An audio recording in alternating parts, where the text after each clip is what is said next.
There are people that talk about a light. There are people that talk about floating above. There are people that talk about a feeling of warmth and love. I didn't feel any of that. I felt none of that. I felt untold terror. When I came to, Dr. Rawlings said my hair was literally standing on the end. It was an incredible experience to see that there is life beyond life. Everyday people like you and me, living their lives one minute and the next they lay dying, having never known or believed the message of salvation. They traveled from this world to one beyond, but what they found was pure terror. They returned, and these are their true stories. It's very easy to be an atheist when you're successful, but it's very difficult to be an atheist when you're laying on your deathbed. Tonight, renowned cardiologist and author Dr. Maurice Rawlings takes you on a journey few have ever spoken of. So I called out into the darkness, Jesus, please save me. And that you could either go to heaven or you'll go to hell, and there ain't nothing else. Hear the voice of one that has heard the screams. This may be your only chance to safely go to hell and back.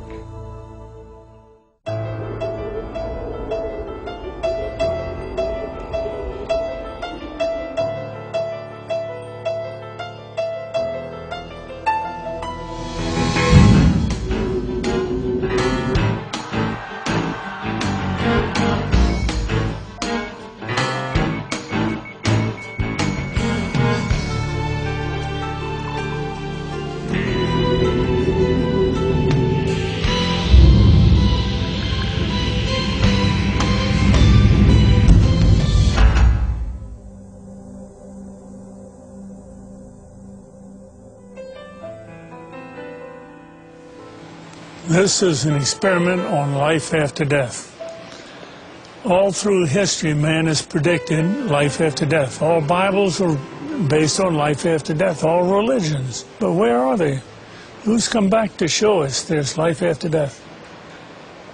But now, through modern resuscitation methods, bringing the heart back, bringing breathing back, you and I can now bring a whole population of people back to talk to us about what's on the other side of death. See what you believe in some of these cases that we're going to present. The good ones are a dime a dozen because people love to tell about this wonderful experience after I died and I came back.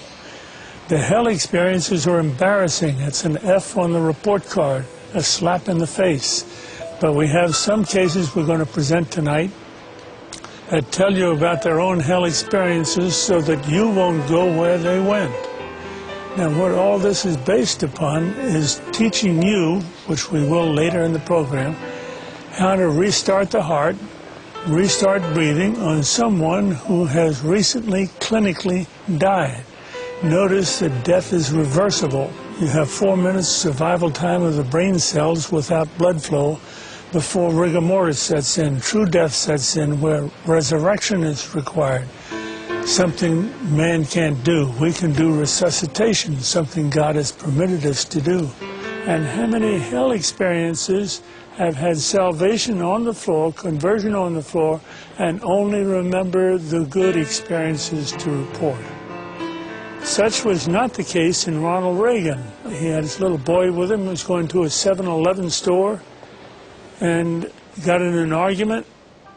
A bottle was broken. He became stabbed multiple times by his assailant. And then the rest of the story we're going to present to you on film. In 1972, my life was broken. I was a drug addict. I was a criminal. My family was broken. My wife had filed for divorce a couple of times. My children were afraid of me. I really couldn't hold a job. My mental state was terrible.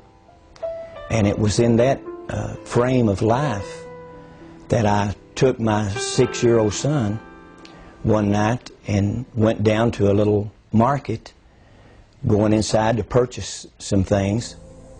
And on the way in to that market, I met a gentleman coming out the door, and an argument erupted. And before I knew it, I had just hit him, knocked him down, and he fell into a stack of bottles. The bottles bursted, and immediately he leaped up with a broken bottle and began to stab at me. I lifted my left arm to try to stop the blow, and the bottle actually severed the biceps muscle, the major arteries in my arm, and I was bleeding to death in just a matter of seconds. But full of anger and hatred and rage, I kept fighting and kept bleeding. My little son was screaming. He was hysterical. But the man that ran the store came over and said, if you don't get to a hospital, you'll bleed to death in just a few minutes. So he actually took me in my own automobile to the hospital, and when we entered the emergency room, I was barely conscious. And as the medical attendants began to work on me, I could hear their voices, and I could hear them saying, "We can't help him. He'll have to be transported to another hospital. Probably will lose the arm." And as they loaded me into an ambulance, my wife had arrived by that time and got in the ambulance with me. But as they pulled out of the parking lot of that hospital, a young paramedic looked down into my face, and I could barely see him. I was so weak. But he said, "Sir, you need Jesus Christ." And I didn't know Jesus. I didn't know what he was talking about. So my reaction to that was to begin cursing. And again, he stated to me, "You need Jesus." And as he was talking to me, it appeared like the ambulance literally exploded in flames. I thought it had actually blown up. It filled with smoke, and immediately I was moving through that smoke as if through a tunnel. And after some period of time coming out of the smoke and out of the darkness, I began to hear the voices of a multitude of people screaming and groaning and crying. But as I looked down, the sensation was looking down upon a volcanic opening and seeing fire and smoke and people inside of this burning place screaming and crying. They were burning, but they weren't burning up. They weren't being consumed. And then the sensation of moving downward into this. He was thrashing, just thrashing about, you know, and moaning and groaning, and it was like there was a battle going on. I wasn't a Christian at the time, and I didn't even know anything about spiritual battles.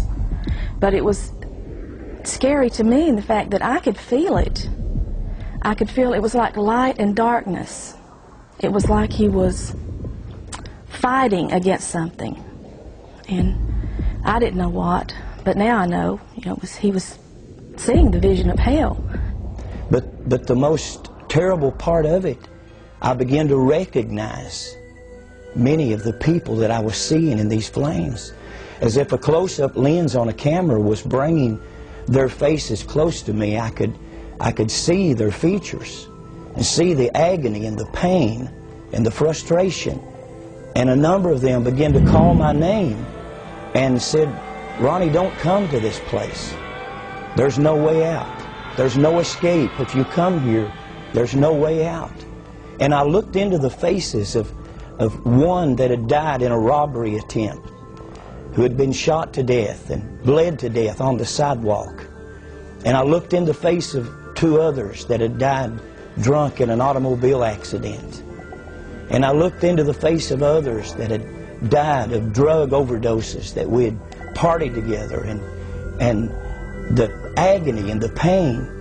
But I believe the most painful part of it was the loneliness. And the depression was so heavy that there was no hope, there was no escape, There was no way out of this place. And the smell was like sulfur, like an electric welder. And the stench was terrible. And as I looked at this, I had seen people killed. I had been involved in fights where people were killed. I'd done time in prison for manslaughter myself. I grew up basically in a reform school and in a jail cell.